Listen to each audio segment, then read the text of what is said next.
It could seem a little daunting to teach manners to a young child, but it doesn't have to be. By teaching your child a few basic greetings and words, helping them to comprehend the value of empathy and compassion, and setting a positive example for them to follow, you may help your child develop good manners. These strategies and more are covered in this video so that you can teach your child the value of excellent manners and etiquette. Number 1. Teach your child to say hello and goodbye. These words and phrases provide the foundation for courteous communication. Practice by making it a habit to greet each morning as you awaken by saying hello or good morning. Try to prompt your youngster to say hello to family members and friends as they begin to get the hang of it. Remind them politely if they forget to say hello. You may say, "That's our neighbor Mark. Do you wish to greet me?" Even if they haven't yet learned to speak, they can learn how to say hi. Consider showing your kid the proper way to wave hello and goodbye. Number 2. Remind them to say please when asking for something. A piece on etiquette wouldn't be complete without the word please. It's the ideal technique to make a soft, polite request for information or a favor. Tell your child to include the word please in any requests they make, whether they are for a cookie or assistance with their homework. Before they finish the assignment, tell them to speak it to help them remember. Say something like, "I can, but only if you say please," if your youngster asks for assistance getting a board game off the top shelf in the closet. Number 3. Make sure they know the importance of thank you. Being kind is a crucial component of excellent manners. Teach your child when to say thank you, such as when someone has assisted them, provided them with information, or given them a present. If you find that your child neglected to say thank you, gently remind them to do so. Try saying something like, "Sarah drew that just for you," for instance, if your child takes a drawing a friend gave them without saying thank you.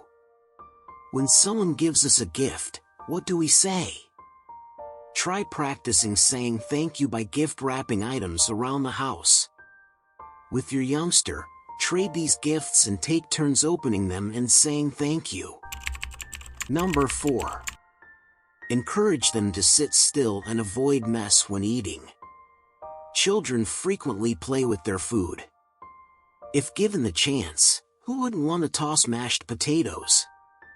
There are several methods you may use to teach your child to be courteous at the dinner table, despite how tempting it may seem. First, if your youngster creates a large mess, try to remain calm. For instance, if they are tossing food, they can be doing it to get your attention. Asking them to stop without laughing or getting furious is sufficient. Inform them that dinner is over if they continue to create a mess. You can assist your child comprehend the repercussions of their actions by enforcing compassionate but firm boundaries. Encourage practice by giving your child a small amount of food at a time. A mashed potato mountain is more entertaining to play with than a dollop. As they eat, join them at the table and give them more food. Number 5. Help them learn how to make eye contact in conversation. Making eye contact with someone is crucial to a good conversation. It can be challenging for anyone, whether a youngster or an adult, so be patient if this phase takes a little longer. Ask your child to practice identifying the eye color of members of your family by asking them to look them in the eye. This can help kids feel more at ease in conversation and make it seem more like a game. Gently advise your youngster to look up when someone speaks to them if you catch them glancing down at the ground when conversing with someone. But be careful not to embarrass them because they might just be feeling unusually shy. Consider saying something like, "Grandma's here. Don't you want to look up and see what she has to say?" If it's difficult for your child to make eye contact, don't push them to do so. Don't compel them to maintain eye contact with the other person at all times during a conversation, but you might recommend that they do it sometimes. Number 6. Instruct them not to interrupt people in conversation. Help your child understand that speaking to others requires taking turns. Ask your youngster to wait until you are finished talking whenever you are having a conversation. Anytime they interrupt you, stay constant, and when they wait their turn, thank them for it. Number 7. Educate them about being kind.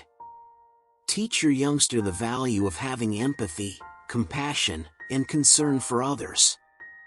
Encourage them to consider problems from the viewpoint of another party in order to better comprehend empathy. If a youngster is arguing with a sibling, for instance, ask both kids to explain their positions. Ask them to repeat back what their sibling says to encourage them to pay close attention to what the other person is saying. Find a solution that works for both parties so that your child learns how to respond well even when they are not given exactly what they want. Talking to your kids about topics like racism, poverty, and homophobia that may lead to misery for people is another way to instill compassion. If your child is old enough, take them to volunteer in your neighborhood to teach them the value of doing the right thing and giving back. Watch films and television shows that inspire kids to learn about ethics. For instance, Hayao Miyazaki frequently explores themes of care for others as well as the environment in his animated works. Number 8. Set clear expectations. Describe what your child should do as well, rather than just telling them not to do something.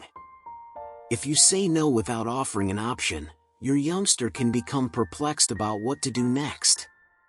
Give your child instructions so they will know what appropriate behavior to engage in its place.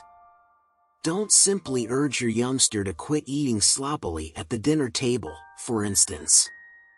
Immediately after that, say something like, "Let's keep all of our food on our plate," or "How about we eat our food instead of throwing it?" Number 9. Be aware of your child's limits. Your child may need some time to pick up on manners. Perhaps as a young child, they are able to say hello, goodbye, and maybe, but they are not yet able to say please. Take each day as it comes and remember to celebrate the little wins. When teaching your child new etiquette, it's also vital to consider the context.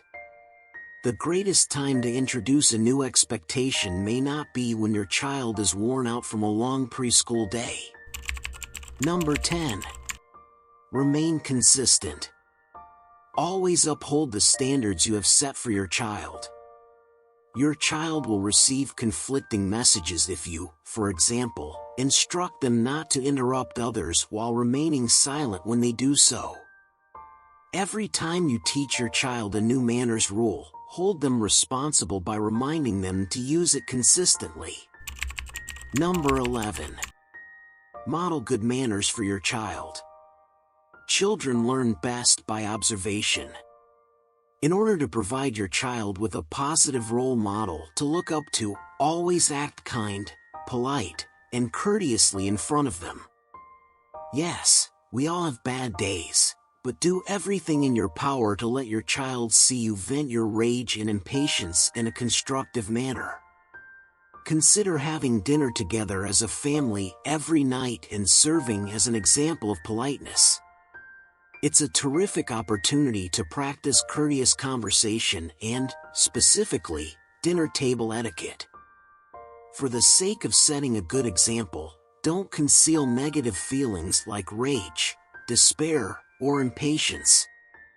Instead of teaching your child that they must suppress their feelings in order to be polite, demonstrate healthy ways for them to deal with those emotions. If you like this video, please hit like and subscribe for Life Issues channel, a channel for all social issues that you may face every day. Thanks for watching.